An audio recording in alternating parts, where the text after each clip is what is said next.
사도신경으로 신앙 고백 드리겠습니다.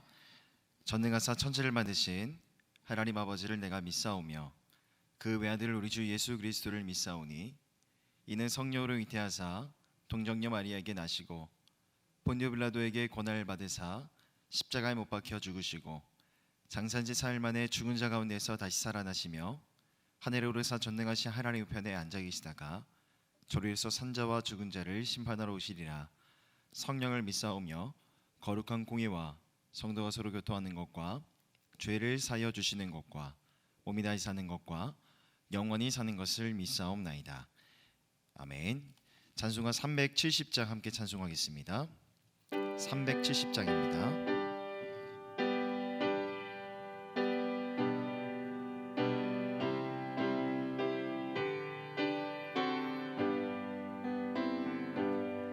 주 안에 있는 나에게 단 근심이 있으려 십자가 밑에 나아가 내 짐을 풀었네. 주님을 찬송하면서 할렐루야 할렐루야 내 앞길 몰고 오매도 나 주님만 따라가리. 그 두려움이 변하여 내 기도 되었고 전날의 안수 변하여 내 노래 되었네. 주님을 찬송하면서 할렐루야 할렐루야 내 앞길 몰고 오매도 나 주님만 따라가리. 내 주는 자비하셔서 늘 함께 계시고 내 굽힌 바람을 아시고 늘 채워주시네. 주님을 찬송하면서 할렐루야 할렐루야 내 앞길 몰고 오매도 나 주님만 따라가리. 내 주와 맺은 언약은 영불변 하시니 그 나라 강기까지는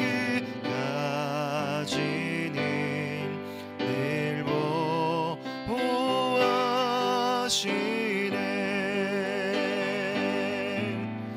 주님을 찬송하면서 할렐루야 할렐루야 내 앞길 몰고 오매도 나 주님만 따라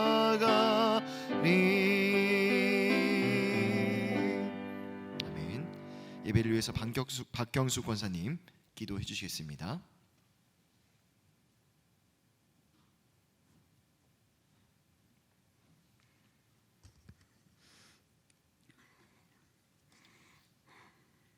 하나님은 영이시니 예배하는 자가 신령과 진정으로 예배할지니라.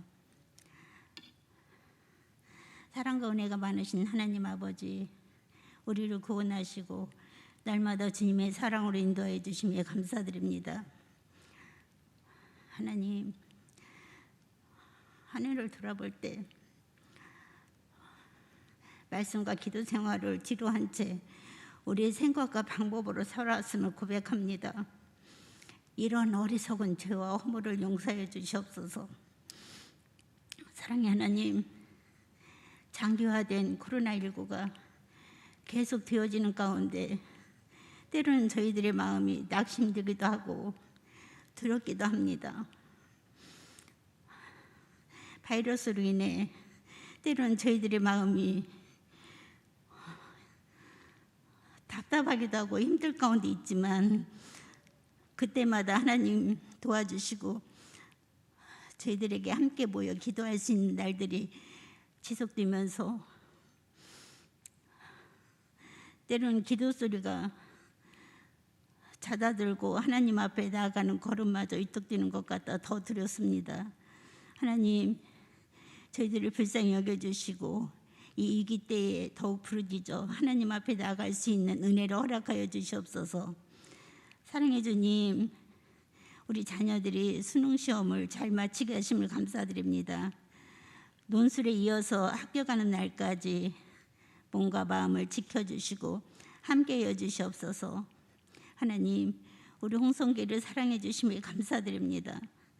온 성도들이 교회를 사랑하고 서로를 섬기며 사랑과 기도로 하나 되는 교회가 되게 하시고 하나님의 영으로 충만한 교회가 되어서 어려운 가정을 들추는 것보다 그들을 위해 중보하며 그리스도의 사랑으로 은혜의 공동체가 되게 하여 주시옵소서.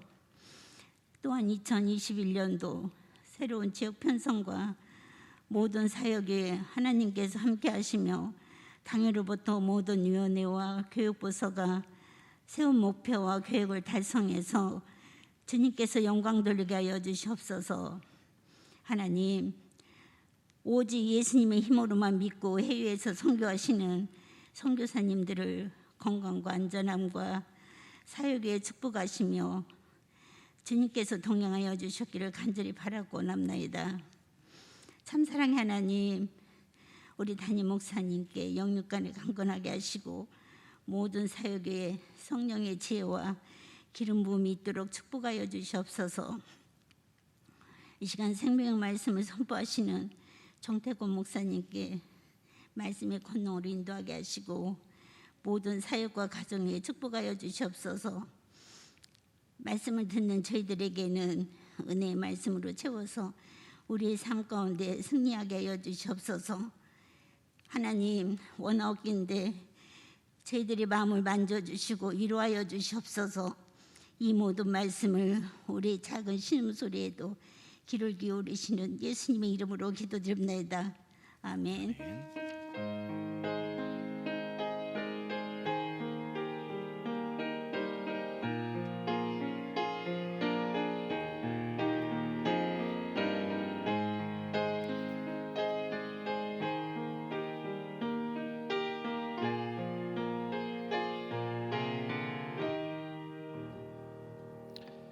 함께 하나님의 말씀 나누도록 하겠습니다. 함께 나눌 말씀은 로마서 5장 12절부터 21절까지의 말씀입니다. 로마서 5장 12절부터 21절까지 말씀 한 절씩 교독하겠습니다. 그러므로 한 사람으로 말미암아 죄가 세상에 들어오고 죄로 말미암아 사망이 들어왔나니 이와 같이 모든 사람이 죄를 지었으므로 사망이 모든 사람에게 이르렀느니라.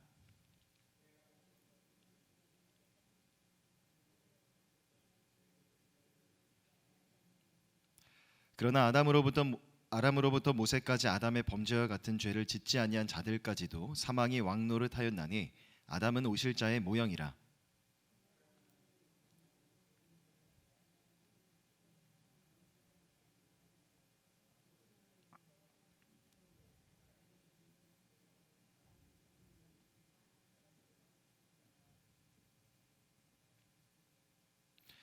또 이 선물은 범죄한 한 사람으로 말미암은 것과 같지 아니하니 심판은 한 사람으로 말미암아 정죄에 이르렀으나 은사는 많은 번제로 말미암아 의롭다 하심의 이름이니라.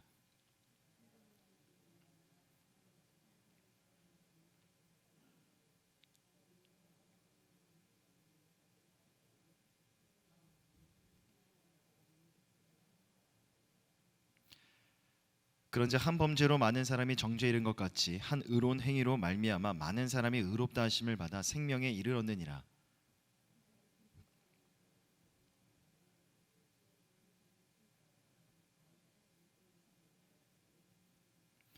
율법이 들어온 것은 범죄를 더하게 하려 함이라. 그러나 죄가 더한 곳에 은혜가 더욱 넘쳤나니 이는 죄가 사망 안에서 왕노릇한 것 같이 은혜도 또한 의로 말미암아 왕노릇하여 우리 주 예수 그리스도로 말미암아 영생에 이르게 하려 함이라.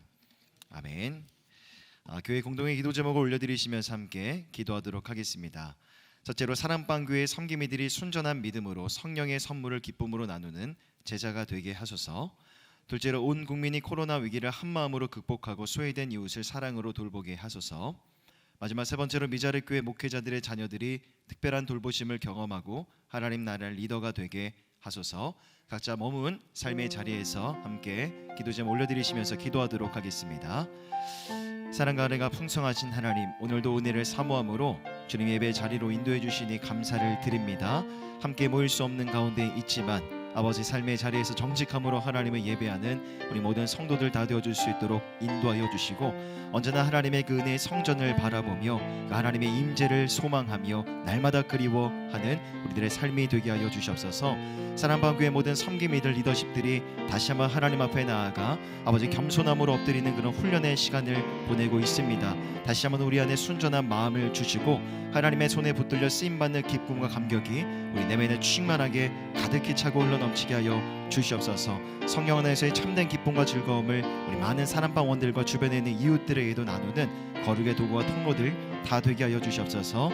코로나로 인해서 계속해서 힘들고 어려운 시간들 연일 이어지고 있습니다. 우리 모든 국민들 마음의 힘과 위로를 주셔서 한마음으로 어려움의 때를 잘 이겨낼 수 있도록 인도해 주시고, 날씨가 점점 추워지고 있는데 주변에 소외되고 연약한 자들을 조금 더 돌아볼 수 있는 넉넉한 마음을 우리 가운데 허락하여 주시옵소서.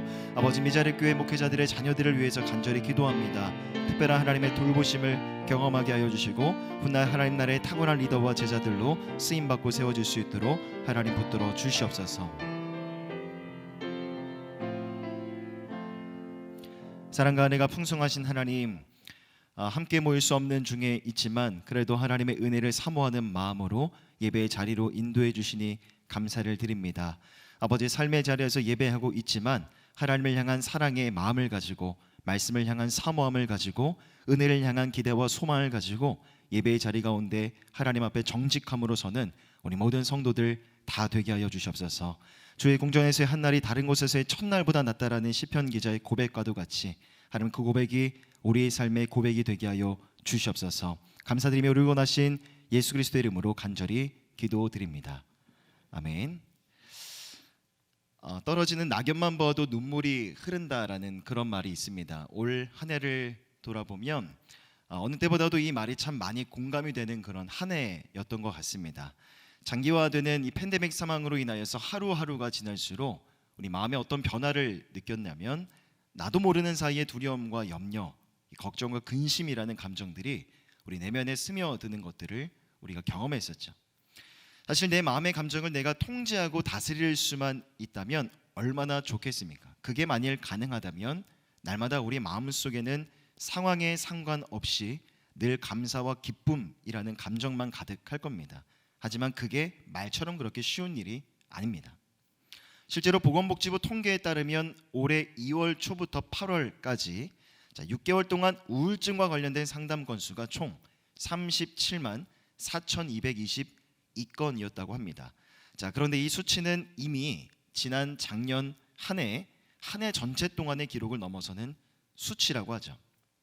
그러게 이 코로나 시대를 살아가면서 가장 먼저는 내 마음, 내 몸의 건강을 지키는 것이 가장 중요한 문제라고 할 수 있지만, 내 몸의 건강을 지키는 것만큼이나 내 마음의 건강을 지켜내는 것, 이른바 마음의 방역 또한 결코 소홀히 해서는 안 되는 영역입니다. 그럼 코로나 시대로부터 우리의 마음을 지키는 효과적인 방법은 무엇일까요?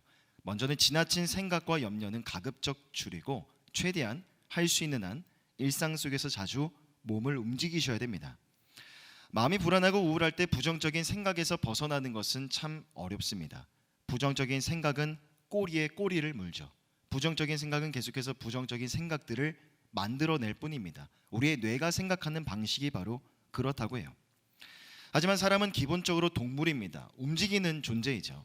일상 속에서 몸을 자주 움직이고 자주 몸을 사용하게 되면 지나친 생각에 쏠려 있었던 내 에너지를 조금 분산시킬 수가 있는 겁니다.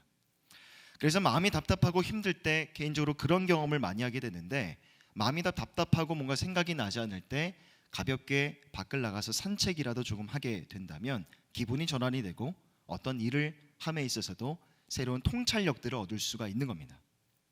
그리고 또 한 가지 우리 마음을 지켜낼 수 있는 방법은, 지금 비록 사람들과 물리적인 거리를 둘 수밖에는 없지만 물리적인 거리를 두되 심리적으로는 더 긴밀하게 서로가 서로를 향해 연결이 되는 겁니다. 누군가와 내가 연결이 되어 있다는 것을 내 마음으로 느끼는 것만큼이나 그것이 우리 마음을 참 편안하게 만들어주는 게 없죠. 물리적으로 지금은 누군가와 자주 만날 수가 없습니다. 하지만 전화나 메신저를 사용해서 안부를 묻고 함께 마음을 계속해서 꾸준하게 나누는 겁니다. 최근에 저희 지역에 있는 한 마을에서도 이 섬김이 제자 훈련을 통해서 하나님이 주신 그런 깨달음들을 가지고 12월 한 달 동안 에베소서 말씀을 필사하기로 했다는 그런 연락을 받은 바가 있습니다. 너무나 좋은 아이디어이고 또 너무나 귀한 일이죠. 함께 대면해서 모이지 못하는 이때이지만 조금 서투를 수 있어도 줌이라는 매개체를 가지고 꾸준하게 마음을 같이하여 함께 모여 교제를 나누는 겁니다. 또한 성경 필사라는 도구를 통해서 우리가 떨어져 있지만 한 몸이라는 것, 한 공동체로 부름받았다는 것, 우리는 한 지체라는 것을 계속해서 확인하고 서로가 서로를 격려하고 권면하는 겁니다.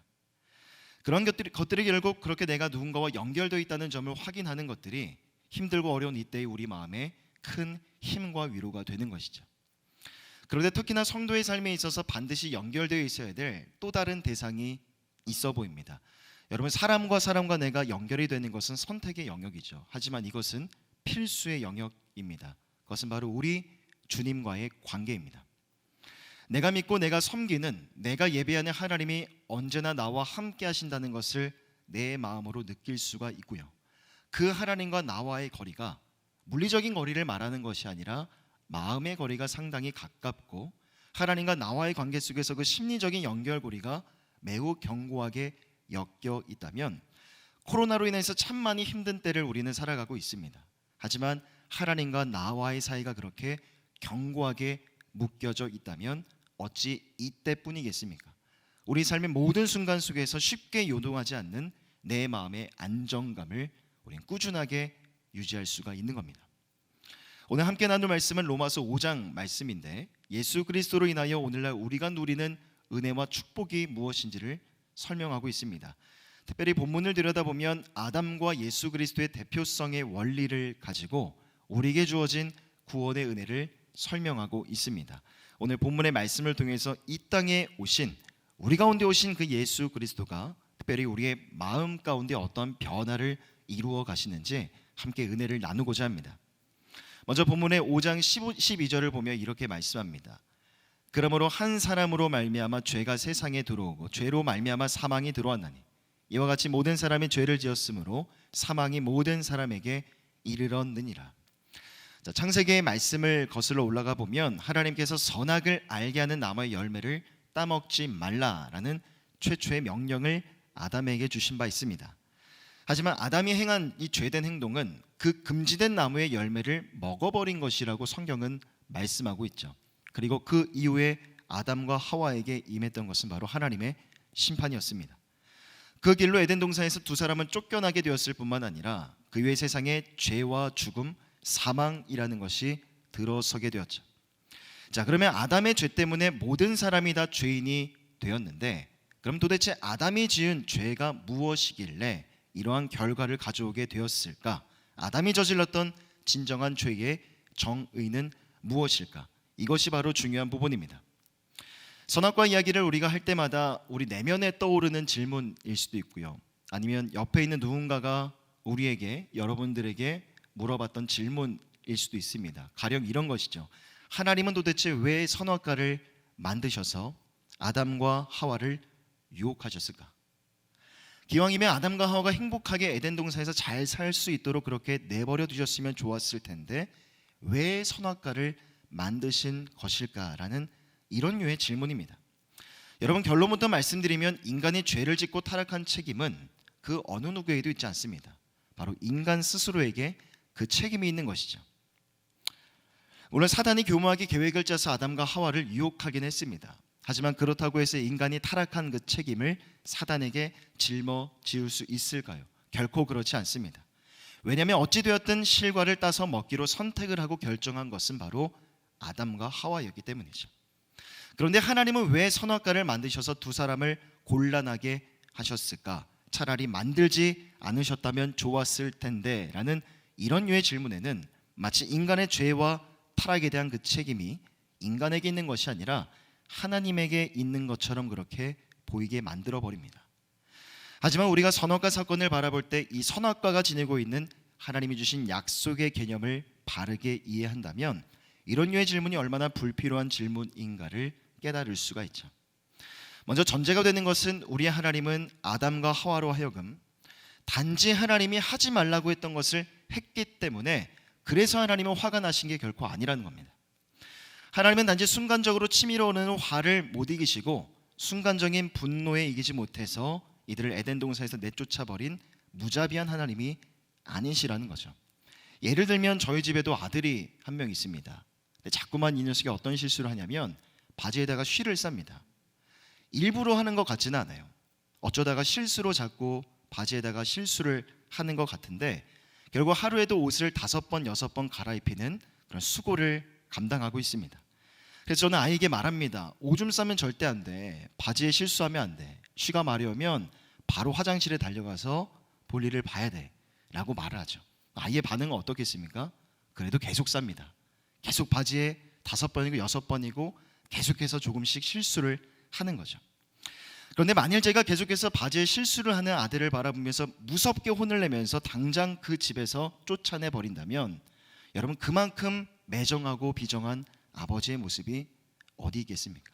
우리 하나님은 그런 분이 아니라는 거죠. 그럼 이 선악과를 통해서 하나님이 의도하셨던 진짜 의미는 무엇이었을까?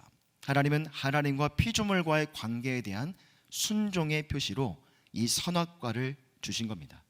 다시 말해서 하나님이 창조주 되시고 너희는 피조물이라는 것을, 내가 너희의 주인이라는 것을 이 선악과를 바라보면서 기억하라는 것이었죠. 그러게 매일 아침 일어났을 때마다 두 사람은 선악과를 볼 때마다 하나님이 주신 약속, 그것을 기억해야만 했습니다.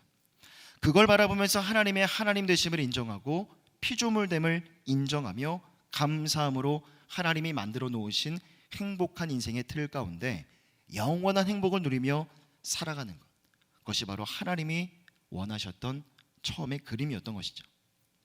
그러기에 선악과는 무슨 색이었을까? 무슨 맛이었을까? 어떠한 효능이 그 선악과에 있었기 때문에 먹으면 눈이 밝아지게 되는 것일까? 라는 등의 질문은 선악과 사건에 있어서 하나도 중요하지 않는 그런 질문인 겁니다. 또 하나님의 창조가 너무나 놀라운 것은 하나님은 인간에게 자유의지를 주셨다는 겁니다.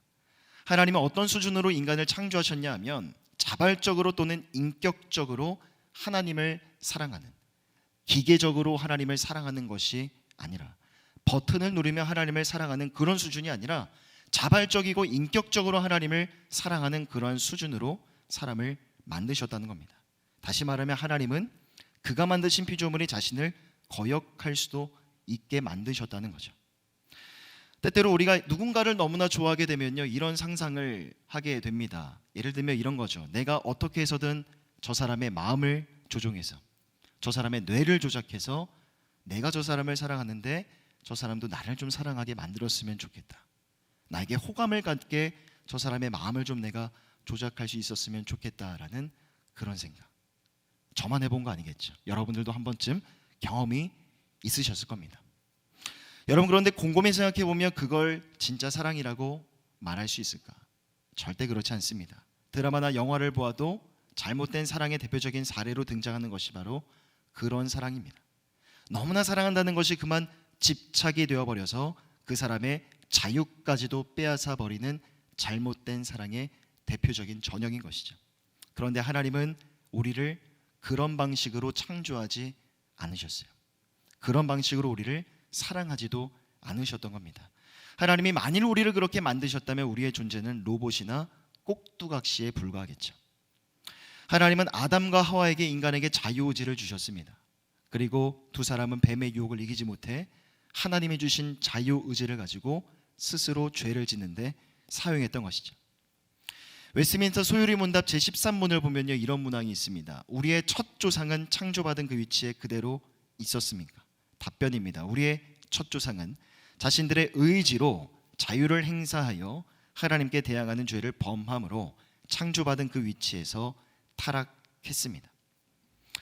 여러분, 만일 아담과 하와가 정말 배가 고파서 그 실수를 했다면 우리는 이해할 수 있을까? 전혀 그렇지 않습니다. 모르긴 몰라도 에덴 동산에는 과실나무가 엄청나게 많았을 겁니다. 에덴 동산은 부족함이 없는 것이죠.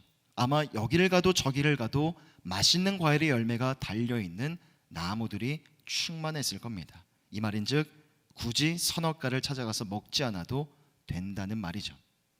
하지만 아담과 하와는 자의적으로 자유롭게 자기 스스로 실과를 따 먹었던 겁니다. 그리고 그 행위가 의미하는 바가 무엇인가? 이들 스스로가 하나님의 창조주 되심, 하나님의 주인 되심을 스스로가 거부했다는 것을 의미합니다. 다시 말하면 저들 스스로가 자기 인생의 주인이 되기를 선택하고 결정했다는 것을 의미하죠. 여러분, 이것이 바로 성경이 말하는 진정한 죄의 정의입니다. 자기 인생의 주인이 자기 스스로라고 착각하며 살아가는 것. 삶을 살아가면서 거짓말하고 도둑질하고 음행하고 누군가를 미워하는 것은 바로 이 원죄에서 파생되는 죄의 열매일 뿐입니다. 진정한 죄의 뿌리가 무엇인가? 성경이 말하고 있는 진정한 죄의 정의는 무엇인가? 자기 인생의 주인공이 자기 스스로라고 생각하며 살아가는 겁니다. 만일 아담과 하와가 죄를 짓지 않았다면 이들은 에덴 동산에서 영원히 하나님의 돌보심과 보살핌을 받으며 영원히 행복한 삶을 살아갈 수 있었을 겁니다. 하지만 하나님이 만드신 그 행복한 세상의 시스템을 저들 스스로가 걷어차 버린 것이죠. 아담과 하와는 스스로가 자기의 삶을 책임져야 되는 입장이 되었습니다. 모든 것을 스스로 책임져야 하니까 그때부터, 그 순간부터 인간의 삶 속에 마음의 인생에 대한 두려움과 염려, 근심과 걱정이 시작된 것이죠. 하지만 예수 그리스도가 이 땅에 오셔서 어떠한 일을 행하셨는가? 본문의 17절과 18절입니다. 한 사람의 범죄로 말미암아 사망이 그 한 사람을 통하여 왕노릇하였은즉 더욱 은혜와 의의 선물을 넘치게 받는 자들은 한 분 예수 그리스도를 통하여 생명 안에서 왕노릇하리로다. 그런즉 한 범죄로 많은 사람이 정죄에 이른 것 같이 한 의로운 행위로 말미암아 많은 사람이 의롭다 하심을 받아 생명에 이르렀느니라. 여러분, 내 삶의 주인이 나라고 생각하며 그렇게 단정지으며 살아가는 삶에는 영원한 행복이 없습니다. 영원한 만족도 없죠. 언제나 인생에 대한 불안함과 염려와 걱정뿐입니다. 아무리 많은 돈과 명예와 권력을 지닌다 해도 결과는 똑같습니다. 왜 그럴 수밖에 없습니까? 우리의 인생은 지금도 죽음이라는 종착점을 향해 달려가고 있기 때문입니다. 이 땅에 태어난 모든 사람들은 다 죽습니다. 어느 누구도 그 죽음의 문제를 해결할 수가 없는 것이 우리의 삶의 비참하고 공고한 현실인 것이죠. 그런데 아담 이후에 오신 예수 그리스도께서 십자가 위에서 대신 죽으심으로 이 죽음의 문제를 해결해 주신 겁니다. 죽지 않고 살 수 있는 영원한 생명, 영생을 우리 가운데 선물로 허락해 주신 것이죠. 로마서 6장 23절입니다. 죄의 삭은 사망이요 하나님의 은사는 그리스도 예수 우리 주 안에 있는 영생이니라. 우리의 죽음의 문제를 해결해 주셨을 뿐만 아니라 이 땅에 오신 그리스도가 우리의 삶의, 내 삶의 주인이 되어주셨죠. 아담의 범죄함으로 인하여서 인생의 수고와 노고도 함께 시작이 되었습니다. 그래서 인간의 또 다른 이름과 인간의 또 다른 정체성은 바로 수고하고 무거운 짐진 자입니다. 하지만 우리 주님이 이렇게 말씀하십니다. 마태복음 11장 28절입니다. 수고하고 무거운 짐진 자들아 다 내게로 오라 내가 너희를 쉬게 하리라. 아담의 죄로 인하여서 우리도 동일하게 이 땅을 살아갈 때 많은 삶의 문제로 인한 고통과 수고를 겪어야만 합니다. 바로 오늘 우리가 겪고 있는 이 질병과 죽음의 문제, 수많은 그런 경제적인 문제들, 바로 이 세상을 살아갈 때 끊임없이 우리 마음을 힘들고 어렵게 만드는 삶의 요인들이죠. 하지만 우리 주님은 그 인생의 무거운 짐을 다 가지고 나와 자신에게 내어놓으라고 말씀하십니다. 우리를 당신의 품으로 초대하고 계세요. 그 무거운 짐이 더 이상 너희의 어깨를 짓누르지 않도록 내가 대신 짊어주겠다고, 내가 너희의 길잡이가 되어줄 것이고 주인이 되어줄 것이라고 우리에게 말씀하십니다. 여러분, 이것이 바로 우리의 삶에 있어서 가장 큰 행복이지 않겠습니까? 예수 그리스도가 나를 찾아와 주셨다는 것. 내가 예수 그리스도를 찾아간 것이 아니라 예수 그리스도가 내 삶을 찾아와 주신 겁니다. 그리고 내가 그 예수 그리스도를 내 삶의 주인으로 인정하고 영접함은 우리의 삶의 형편이 좋을 때나 좋지 않을 때나, 코로나 이전의 시대나 코로나 이후의 시대나 상관없이 어떤 것에도 제한받지 말아야 될, 절대로 변하지 말아야 될 진정한 우리 삶의 행복인 겁니다.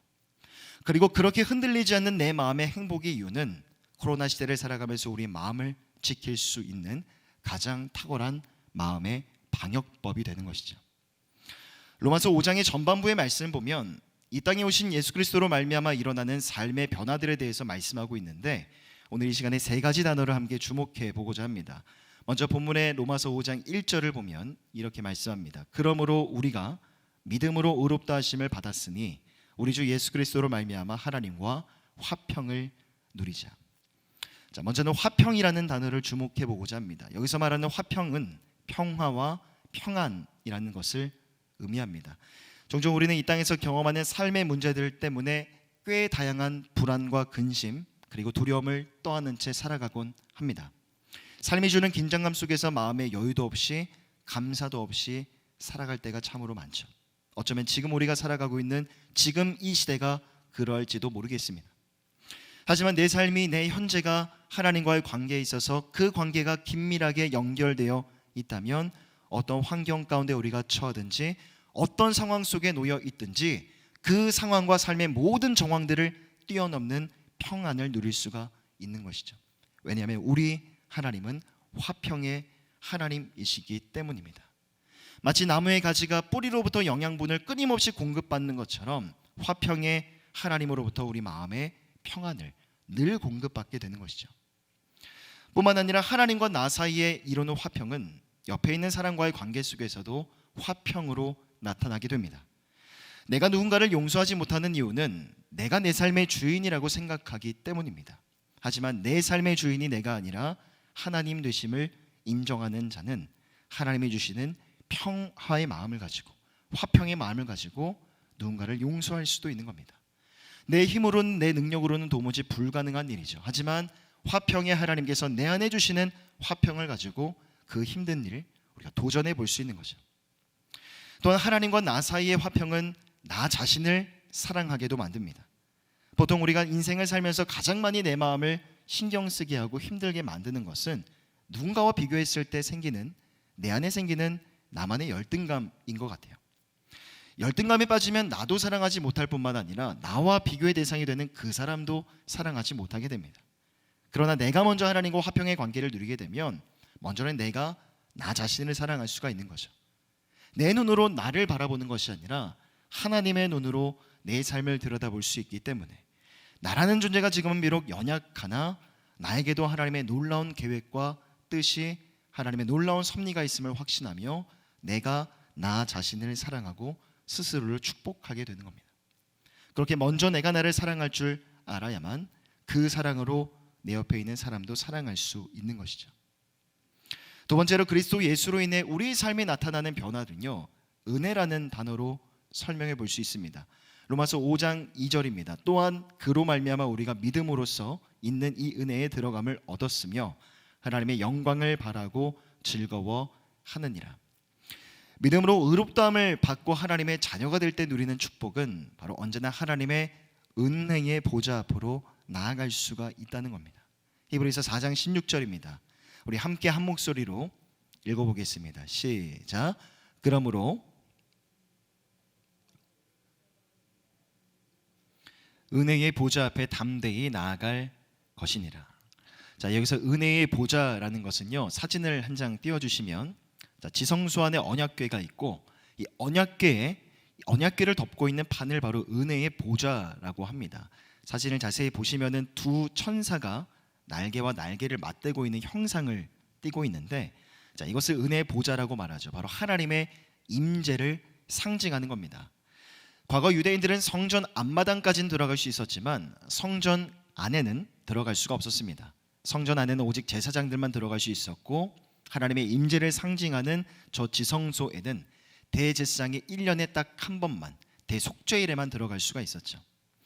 하지만 성소와 지성소를 가로막고 있었던 크고 튼튼한 휘장이 예수님께서 십자가 위에서 죽으시고 다 이루었다라고 말씀하시며 운명하시는 그 순간 찢어지게 된 겁니다. 다시 말해 예수 그리스도께서 우리의 죄를 위해서 십자가 위에서 죽으심으로 마치 휘장이 찢어지는 것처럼 자신의 몸을 십자가 위에서 찢으셨기 때문에 그 피를 의지하는 자에게 하나님의 은혜의 보좌 앞에 어느 누구든 담대히 나아갈 수 있도록 그 생명의 길을, 은혜의 길을 활짝 열어주신 것이죠. 결국 우리도 인생을 살아가면서 삶의 어려움이 찾아와 하나님 앞에 나아갈 때마다 그 하나님 앞에서 우리가 경험할 수 있는 것은 무엇입니까? 바로 하나님께서 돕는 은혜를 경험하게 되는 겁니다. 마음이 심란하고 답답할 때 그 마음 속에 침체되어 있지 않는 겁니다. 대신 하나님 앞에 나아가 성경을 펼 때마다 하나님은 기가 막힌 위로의 말씀으로 낙심한 지쳐있는 내 마음을 위로해 주는 것이죠. 어느 누구에게도 하소연할 수가 없는 문제를 가지고 기도의 자리에 나아갈 때마다 그 골방의 자리에서 내 마음을 위로하시는 성령 하나님의 손길을, 또한 내 기도를 들으셨고 일하시겠다라고 말씀하시는 성령 하나님의 세밀한 음성을 그 기도의 자리에서, 특별히 새벽의 시간, 우리는 들을 수가 있는 겁니다. 그리고 그 이후의 응답은 하나님의 몫이고요, 하나님께서 일하시는 구체적인 방법과 경로는 무궁무진합니다. 다만 중요한 것은 바로 하나님 앞에 우리는 어떠한 모습으로 나아가야 하는가, 확신을 가지고 말씀 앞에 서는 것, 그리고 기도의 자리에 믿음으로 나아가면 되는 것이죠. 마지막으로 그리스도 예수로 인해 일어난 변화는 소망이라는 단어로 설명해 볼 수 있습니다. 로마서 5장 2절 말씀을 다시 보면요, 여기서 주목해 볼 것은 영어 성경과 그리고 원어 성경을 보면 2절에서 하나님의 영광을 바라보 즐거워하느니라 라는 부분이 하나님의 영광의 소망 안에서 즐거워하느니라 라고 되어 있다는 점입니다. 자, 여기서 말하는 소망이란 무엇이겠습니까? 장차 우리가 들어가게 될 하나님 나라의 소망을 의미하는 것이죠. 장차 경험하게 될 그 하나님 나라에서의 하나님의 영광을 보게 될 소망이 우리 안에 있기 때문에 이 땅에서 지금은 비록 힘들어도, 마음이 아파도, 눈물이 나고 힘들어도 우리는 기뻐하고 즐거워할 수가 있는 겁니다. 무엇보다도 이 소망은 우리의 슬픔과 고통과 환난 속에서도 더욱더 빛이 나는 법이죠. 로마서 5장 3절과 4절입니다. 다만 이뿐 아니라 우리가 환난 중에도 즐거워하나니 이는 환난은 인내를, 인내는 연단을, 연단은 소망을 이루는 줄 알미로다. 여기서 특별히 연단이라는 단어를 주목해 보면 헬라어로 도키메라는 단어가 사용이 됩니다. 인정된 것 혹은 입증된 것이라는 의미를 지니고 있죠. 다시 말해서 5장 4절에서 말하는 연단이라는 건 고난과 시련을 참고 견딜 때, 우리 삶에 찾아온 고난과 어려운 순간들을 참고 견딜 때 생겨나는 경험들이 있는데 그게 차곡차곡 쌓여가는 걸 의미합니다. 그래서 그 경험들로 그 사람의 신앙이 증명되고 신앙의 인격이 조금씩 갖춰져 가는 것을 바로 연단이라고 말하는 거죠. 올 한 해를 돌아보면 참 많은 어려움들이 있었고 여전히 우리의 삶의 주된 어려움의 원인이 되는 이 코로나 문제는 여전히 해결되지 않았습니다. 최근에 저희 가정과 가장 가깝게 지냈던 지인 중에 한 분이 코로나에 확진이 되어서 이 생활보호센터에 들어가게 되었다는 이야기를 듣게 됐습니다. 주변에 아주 가깝게 지냈던 지인인데 이제 아주 그냥 모르는 사람들 안에서만 확진자가 나오다가 가깝게 지냈던 이 사람 중에 한 사람이 나오니까 굉장히 무섭더라고요. 그 이야기를 소식을 듣는 순간 무엇을 느꼈냐면 범위를 조금씩 좁혀오는 거 아닌가, 어쩌면 나도 여기에 확진이 될 수가 있겠구나라는 두려움이 제 안에 느껴졌습니다. 다행인 것은 백신에 대한 소식이 들려오고 있다는 점이지만 아직까지는 구체적인 공급에 대한 일정이 잡히지 않았기 때문에 조금 더 많은 시간이 필요해 보입니다. 여전히 감염의 위협은 잔재하고 있죠. 그리고 학자들은 꾸준히 경고합니다. 앞으로도 우리가 사는 세상 속에서 더 치명적인 바이러스는 언제든 만들어질 수 있다고. 이처럼 어둡고 암울한 전망이 우리의 마음을 참 힘들게 합니다. 현재를 참 괴롭게 만들죠. 하지만 우리가 하나님의 백성들이라면 이 상황 속에서 우리의 생각과 사고를 한번 전환시켜보는 겁니다. 비록 지금은 우리가 이 땅을 버타며 살아가고 있지만 지금의 상황을 오히려 예수 그리스도를 통해서 우리에게 주어진 하나님 나라가 있다는 것을 확신하고 그 하나님의 나라를 한 번 더 바라보고 소망하는 기회로 삼아보는 것이죠. 이 땅에서는 비록 질병과 죽음의 문제가 있지만 그렇지 않은 하나님의 나라가, 눈물도 없고 고통도 없으며 질병과 죽음이 없는 그 하나님의 나라가 우리 가운데 예배되어 있다는 것을 확신하고 그 확신과 소망으로 내 마음을 위로하는 겁니다. 또 올 한 해를 살아오면서 경제적인 문제와 어려움들 때문에 얼마나 우리의 마음이, 우리 가정이 많은 고통의 시간들을 견뎌야만 했습니까? 하지만 장차 다가올 그날에는 더 이상 먹고 살 것을 고민하지 않아도 된다라는 것.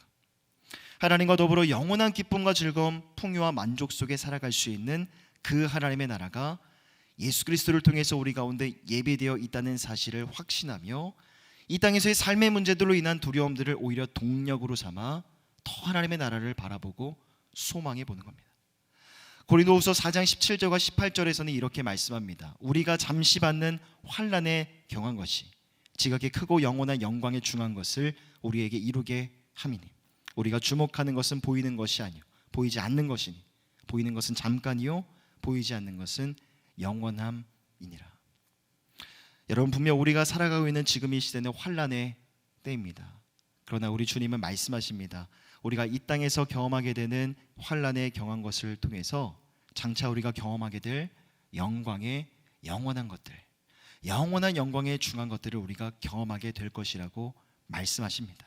그러니 지금 당장은 우리가 힘들어도 우리 안에 있는 하나님이 우리에게 주신 그 하나님 나라에 대한 소망으로 서로가 서로를 위로하고 그 소망의 힘으로 힘들지만 현재 나에게 주어진 삶의 시간들을 믿음으로 바라볼 수 있는 것이, 여러분, 그것이 바로 예수 그리스도를 통하여 하나님의 나라를 기업으로 상속받은 자가 살아내야 될 삶의 모습이지 않겠습니까?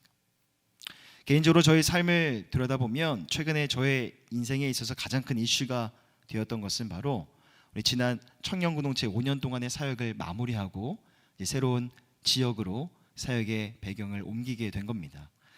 지난주 주일 이 자리에서 청년공동체 마지막 설교를 섬겼고요. 이렇게 지나온 시간들을 돌아보니까 모든 것이 다 하나님의 은혜였다는 고백을 했습니다. 5년 전 처음 청년공동체에 부임했을 때 참 저는 겁도 많고 두려움이 많은 그런 작은 사람이었습니다. 하지만 지나온 시간들을 이렇게 반추해보면 하나님이 주시는 은혜 때문에 하나님이 주시는 지혜와 능력 가지고 부족하지만 부족한 자리에서 묵묵히 그냥 하나님의 일들을 감당했던 것 같습니다. 그런데 5년 전 처음 청년공동체 사역을 시작했을 때 가졌던 그 두려움의 감정이 솔직히 말씀드리면 지금 제 안에도 여전히 존재합니다. 왜냐하면 이제는 섬김의 대상이 청년들에서 장년층으로 대상이 바뀌었고요. 사역의 내용이나 환경도 배경도 다 달라졌습니다. 코로나로 인해서 여전히 만남에 여러 가지 많은 제약이 있으니 어떻게 장년 사역을 시작해야 될지에 대해서도 막막하기도 하고 적지 않은 내면의 부담과 고민들도 있습니다. 또 이런 것도 있죠.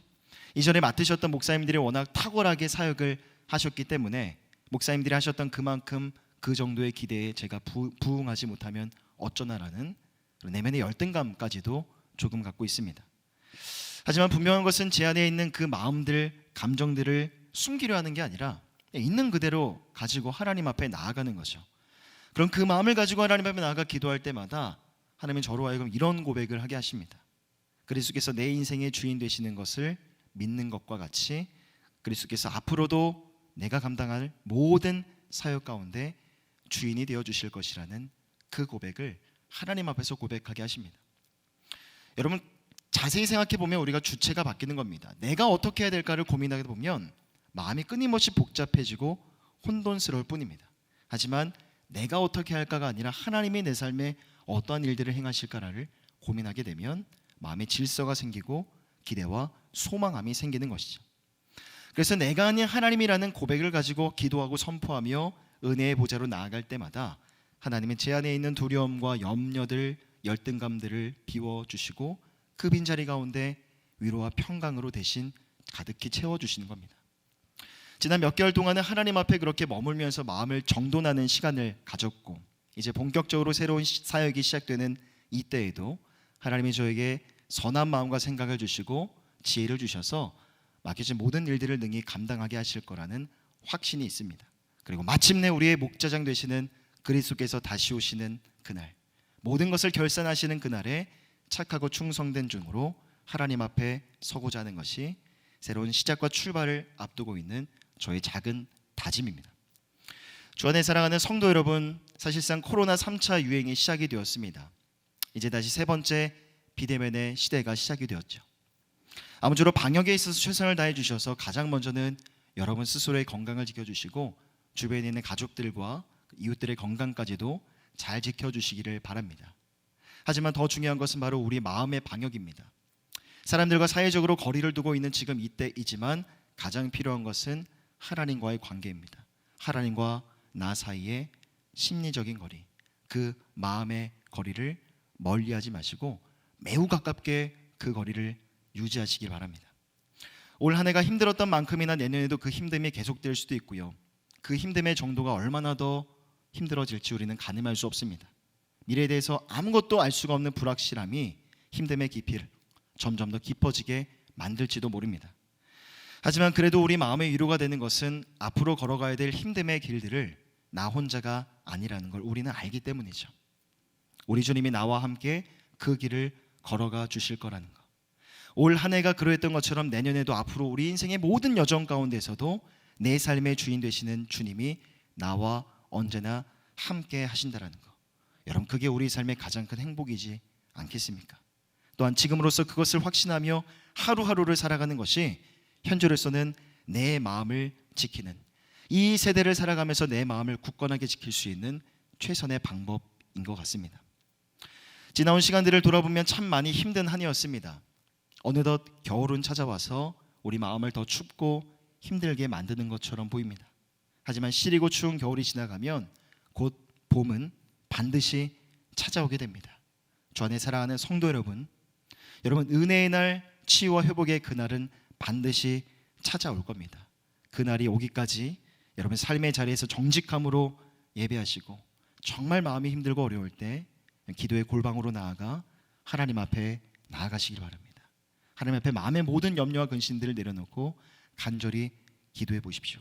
넘치는 위로와 하나님의 평강으로 그 기도의 자리 가운데 함께 하실 것입니다. 그렇게 주님 앞에서 주님의 은혜와 사랑 안에서 지금의 이 환난한 때를, 환난과 어려움의 때를 조금 더 참고 견뎌내시는 우리 모든 성도님들 다 되시기를 주님의 이름으로 간절히 부탁드립니다. 기도하겠습니다. 사랑과 은혜가 풍성하신 하나님, 죄로 인하여 사망과 죽음을 향해 나아가는 우리의 인생 가운데 찾아와 주셔서 영원한 생명을 주셨고, 또한 하나님 나라로 나아가는 그날까지 우리 삶의 선한 목자로 우리 삶의 주인이 되어주시니 감사를 드립니다. 내가 내 인생의 주인이 되었을 때 영원한 기쁨도 없고 만족도 없습니다. 영원한 즐거움도 누릴 수가 없습니다. 그러나 그리스도가 우리의 삶의 주인이 되실 때 영원한 기쁨, 영원한 만족을 누릴 수 있음을 고백합니다. 내가 내 인생의 중심이고 주인이라 여기며 잘못된 사고 속에서 그렇게 살아가지 않게 하여 주시고, 내가 그리스도를 믿기로 택하고 결정한 것이 아니라 나에게 먼저 찾아와 주신 그 은혜와 그 사랑을 날마다 찬양하고 송축하는 우리의 삶이 되어줄 수 있도록 인도하여 주시옵소서. 그리고 그 주님의 은혜와 사랑 안에서 그 말씀의 명령 앞에서 날마다 감사와 순종의 열매로 응답하는 서울홍성의 모든 성도들 다 되게 하여 주시옵소서. 감사드리며 우리 주 예수 그리스도의 이름으로 간절히 기도드립니다. 아멘. 우리 찬송가 304장 함께 찬송하시고 주신 말씀 붙들고 기도하겠습니다.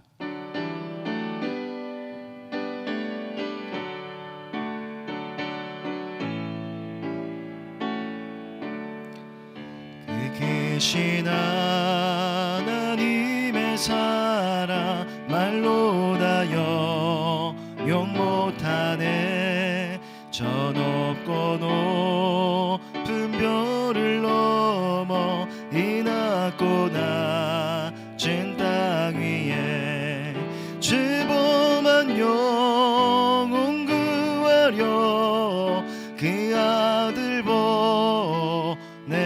내사 화목제물 삼으시고 죄 용서하셨네. 하나님 크신 사랑이 증량다 못하네. 영원히 변치 않는 사랑 성도여 찬양하세.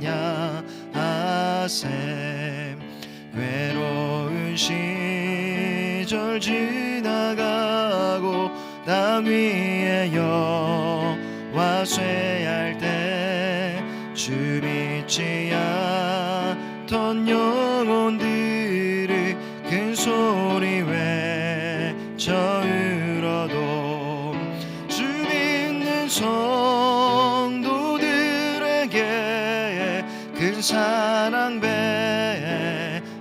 베푸사 우리의 죄 사했으니 그 은혜 잊을까. 하나님 크신 사랑이 증량다 못하네. 영원히 변치 않는 사랑 성도여 찬양하세. 하늘을 두루마리 삼고 바다를 머물 삼아도 하나님의 사랑 다 기록할 수 없겠네. 하나님의 크신 사랑 그 어찌 다 쓸까. 저 하늘 높이 쌓아도 채우지 못하리. 하나님 크신 사랑이 증량다 못하네. 영원히 변치 않는 사랑 성도여 찬양하세.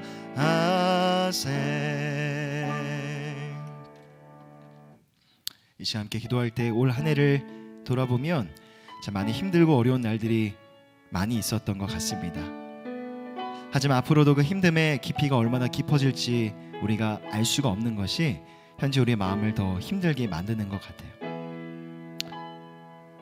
앞으로 우리가 살아갈 삶의 자리 속에서 얼마나 더 이 질병의 문제가 우리 마음을 힘들게 할지, 또 그 문제로 말미암아 벌어지는 그런 경제적인 문제와 어려움들이 우리의 삶, 우리의 가정을 더 얼마나 힘들게 만들지 우리는 알 수가 없습니다. 그러나 우리 주님은 말씀하십니다. 우리가 이 땅에서 경험하게 되는 환난에 경한 것을 통해서 장차 우리가 경험하게 될 영원한 영광에 중한 것을 이루어 갈 것이라고 말씀하십니다. 그러기에 하나님, 우리가 믿음의 눈을 들어서 우리 주님을 더욱더 바라보길 간절히 소망합니다. 당신의 택한 백성들을 죄와 사망으로부터 구원하시기 위해서 이 땅에 오셨고 우리 가운데 영원한 생명을 주신 그 주님을, 그 하나님의 은혜와 사랑을 더 믿음의 눈으로 바라보기를 간절히 소망합니다. 주변을 돌아보며 온통 감사할 수가 없고 기뻐할 수가 없는 일들 뿐이지만 나를 위해서 이 땅에 오신 그 그리스도의 사랑 때문에 우리 마음은 기뻐할 수 있습니다. 즐거워할 수 있습니다. 충만한 감사와 감격 속에 살아갈 수 있음을 고백합니다.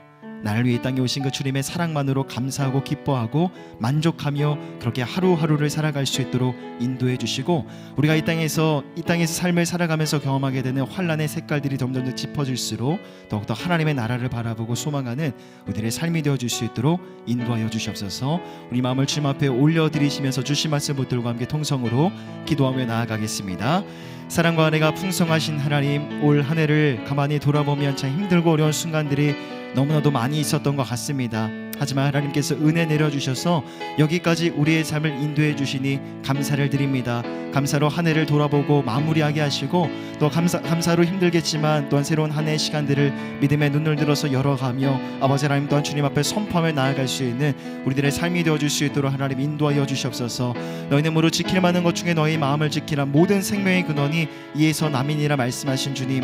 하지만 하나님 우리의 삶을 돌아보면 우리 주변에 감사할 수가 없고 기뻐할 수가 없는 일들 뿐입니다. 그래서 우리 마음을 지키기가 참 어려운 상황들을, 그런 순간들을 우리가 살아가고 있음을 고백합니다.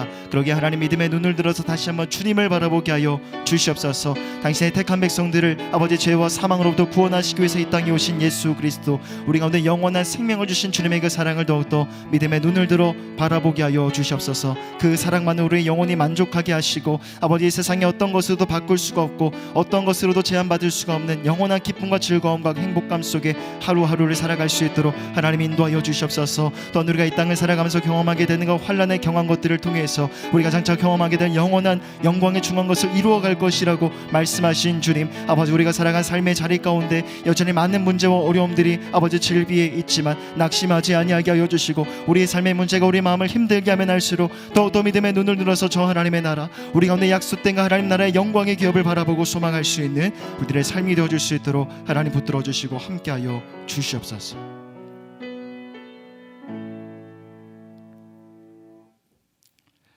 사랑과 은혜가 풍성하신 하나님, 올 한 해를 돌아보면 이 코로나라는 문제 때문에 많은 어려움들이 있었지만 지금 이때 다시 찾아오는 겨울의 시간은 안 그래도 힘든 우리의 마음을 더 춥고 외롭고 힘들게 만드는 것처럼 보입니다. 하지만 춥고 싫은 겨울이 지나가면 반드시 봄은 찾아오게 마련입니다.